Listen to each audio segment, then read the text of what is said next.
If you won't stand with me, then I won't stand with you. I'm not going to defend people I disagree with when they won't defend me. And my tire. I don't know about you folks, but I will always defend my lady's tire from any nefarious ne'er-do-well that dares to threaten it. Don't you ever talk to Laura or her tire ever again. Good old Laura Loomer. I didn't think it was possible to top this. I did not think there was another summit she could climb to make a bigger ass out of herself on the internet. I was wrong.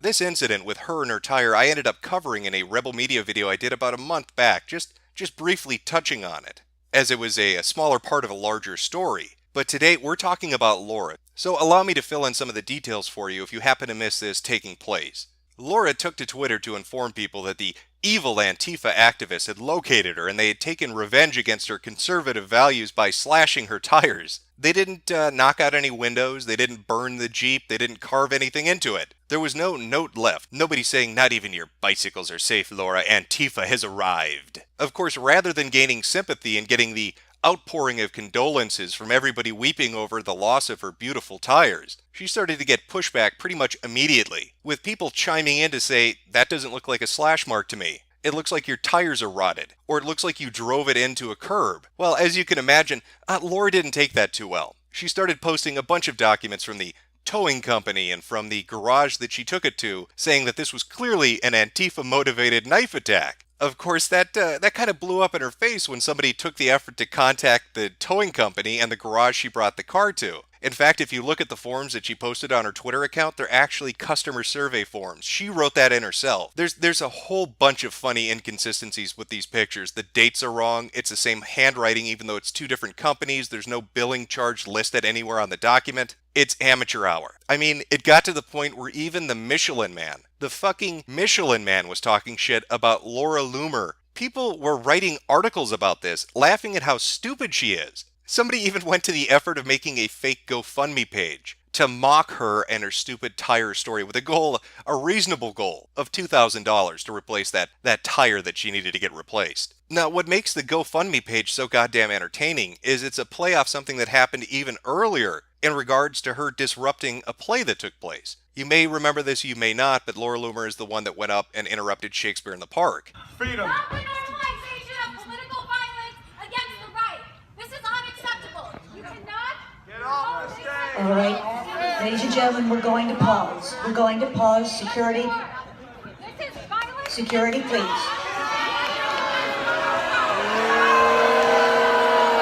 And so what happens immediately following this? Well, her and Jack hold a press conference where they're talking about the hashtag and the need to raise money. Everybody who's been tweeting about the video, sharing the video, talking about it, raising money for me, sharing the Free Laura hashtag, I really appreciate it. I love all of you guys. You guys are great. And so a We Searcher page is put up that raises like $14,000. And of course, good old Ezra at Rebel Media needs to put a page up immediately too to get direct donations. So Laura Loomer is raking in the cash for those legal fees because she got arrested for interrupting a play. And Laura is off to the races, talking about this all over social media. There's a hashtag dedicated to it. The Rebel Media is backing her up, trying to raise even more revenue for her.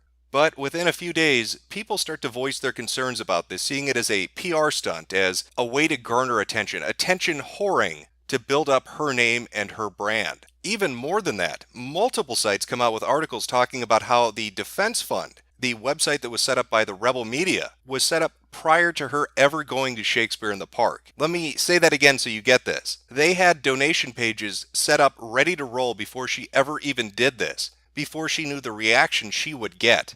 Now, a lot of this fits with Ezra's MO. Ezra is the guy that runs the Rebel Media. I covered this in the video I talked about earlier. I'll leave a link in the description if you want to go watch it. Both of these things, the tire attention whoring and the Shakespeare in the Park money grab, make Laura look bad. They're embarrassing. She got a lot of shit over both of them. And as I had said at the start of the video, I didn't think she could top the tire thing. I really thought that was the end-all be-all for her, that there was nowhere else to go. That was until Cassandra Fairbanks tweeted out, "Laura thinks that this is over her hitting on someone I dated. That's false. That was the excuse I used to be able to tell her to fuck off. She is Harvey Weinstein with a vag, though. Between people she's blackmailing and the person she raped, my issues with her are hardly the worst." That goes a little beyond lying about a deflated tire and setting up a PR stunt to milk idiots for their money. Now we've gotten to actual criminal activity, blackmailing people, and sexual assaults. A Harvey Weinstein with a vag. This set off a bit of a firestorm for a few days on social media between Laura Loomer, Cassandra Fairbanks, and Lauren Southern. Just looking at the interactions between the groups of people, you can see there's no love lost between these individuals. Sam Heidenstein had tweeted out, "Why would Cassandra Fairbanks accuse Laura Loomer of rape? Serious accusations that cannot be deleted or ignored." To which Laura responded, "Yes, very serious indeed, which is why she will be hearing from my lawyer. Based on reports that you and I both know exist, I have a feeling Cass will be just fine." And what reports are those, Lauren? You will also be named in my lawsuit. For the sake of all the people you're blackmailing right now, I'm seriously considering doing a video. Remember when Lauren Southern said, "There is no rape culture in the West"? Now she's falsely accusing me of rape. Life comes at you fast. False accusations? Who would do such an awful thing? Lauren Southern has decided to falsely accuse me of rape, along with Cassandra Fairbanks. This will be dealt with in court. Then make a video, you vile Canadian cunt. I will see you and Cassandra Fairbanks in court for the false rape accusations you are spewing. It is getting heated between these three individuals talking about the accusations leveled against Laura Loomer. But has anybody come forward? Has anybody shown evidence that this is going on, that there's some kind of weird behavior coming from Laura Loomer, that she sexually harasses people, that she stalks them, that she blackmails them or threatens them? Has any of that come out? Well, believe it or not, yes it has. Thanks to Nick Monroe, a lot of the information is actually up and viewable. Not just screenshots of conversations she's had, but actual video testimony. Video testimony of people who say they have been harassed by Laura Loomer. I'll have a link to both Nick's Twitter and YouTube account. He did a really good job, too, when it came to Chris King, tracking down information and trying to suss out what was happening. Really, really good work. And he did a great job with this, too, getting information out for people to look at. So definitely check him out if you get a chance to. Now, this video is put up by a man named Gavin, who encountered Laura Loomer, and, well, I'm going to let him relate his story. We're going to listen to what Gavin has to say and see if it matches up to the behavior that they're describing. Hi, my name is Gavin Wax. I'm here to talk about the serial predator Laura Loomer. I met with her and it went from a professional meeting and it slowly descended into this really weird, awkward, and bizarre date. She was trying to make it into a date, and I sort of realized this and I cut it short. The week or weeks thereafter, I was getting dozens and dozens of just texts, unsolicited, calls, unsolicited. They were just getting more and more strange by the day. I started to ignore her, and I started to realize she was probably stalking me. I learned that she was adding friends on Facebook of mine that had never met her, and was adding my family on Facebook, was commenting on photos, writing really weird things. I had to delete them, and it just got really out of hand. I would start getting calls randomly from restricted numbers. Answer, hang up, all the time. So here's Gavin meeting Laura Loomer, and they're having a professional meeting because they have business interests that align. And already he's getting a weird vibe from her. He's getting a very bizarre feeling that this isn't just work related. She wants more from it. So he cuts it short. And then after cutting it short, he starts to get a shit ton of text messages and weird phone calls. And then finds out that she's stalking all these social media pages of people that know him, family members. But it goes on from there. It gets weirder and weirder. One day, I was at work towards the end of the day, almost 6 o'clock. Get a call from the front desk, said there's a guest here for Gavin. Her name was Laura, and can we let them up? And we said, no, don't let her up. She hasn't been invited. She's not allowed to come into the office. I thought she was absolutely insane by this point. So I had to leave through an emergency exit and leave out like a side street. It was insane. So now, after all the creepy phone calls and text messages and just weird behavior, trying to ignore and trying to get on with his fucking life, she's showing up at his place of work and trying to get in. He had to flee the building through a fucking side exit because, as he described it, Laura Loomer, the serial predator, was waiting out there. He's like a fucking gazelle and she's a lion on the savannah, looking to hunt fresh meat. That's Laura Loomer for you. Knew she found out where I lived because she started sending me my address via text at this point. This was right after she found out where I worked, the exact address that is. She would go to all these other Republican events in the city, like young Republican events and stuff like that, and she would just approach friends of mine or not even friends, like acquaintances, and interrogate them and just demand to know where I was, who I was with, where I was going. She would tell them that, like, we went on all these dates and, like, all these ridiculous things that just never happened. And I literally met her at this point, or like even encountered her like maybe 3 times. How fucking creepy and ominous is that? To start sending people information that you know where they live and work and you know who their family members are. That you're showing up and telling acquaintances of theirs that you're in a relationship you're not actually in. Then she basically started messaging me, why am I ignoring you? Why am I ignoring you? And if you don't stop, I'm going to expose you for what you are. You're a Nazi, all this other stuff. And she knows I'm Jewish. She said she would post my address and all my personal information to her followers and all this other stuff. Then she would also just start telling all people I knew at these events that I was gay because I wasn't interested in her. You'd better watch it, buddy. If you don't go on a date with me, if you don't get down there and sniff Laura Loomer's dirty bloomers, I'm going to dox your ass, tell people you're a gay Nazi, and ruin you. That seems to line up with the notion of blackmail, doesn't it? That seems to line up really, really well with the idea that if you don't do what I want, I'm going to make you suffer, so you'd better just do it. But it's not just video testimony. There are tons of screen grabs of conversations that Laura Loomer has had with different people related to this kind of fucking weird behavior. Remember the work story? How she showed up there and was waiting to get in, and he was like, that's kind of fucking bizarre.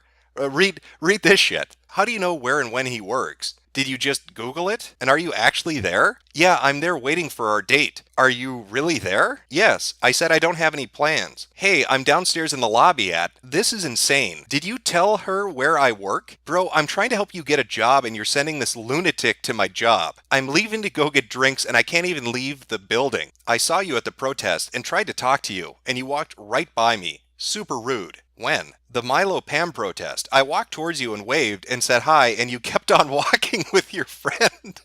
Laura, take the fucking hint. On the street? Yeah. Question mark. Miller and I are dating now. Hey, I'm downstairs in the lobby. Gavin didn't say hi last night and rolled his eyes at me when he saw me. I think he's just jealous I was in VIP and he wasn't. He was trying to cut the line and they sent him to the back. Then they saw me and pushed me to the front and made me VIP. Did you seriously delete my comment to not offend your mother? At least our kids will have blonde hair. So when do I get to meet her? Our babies will be Aryan Jews.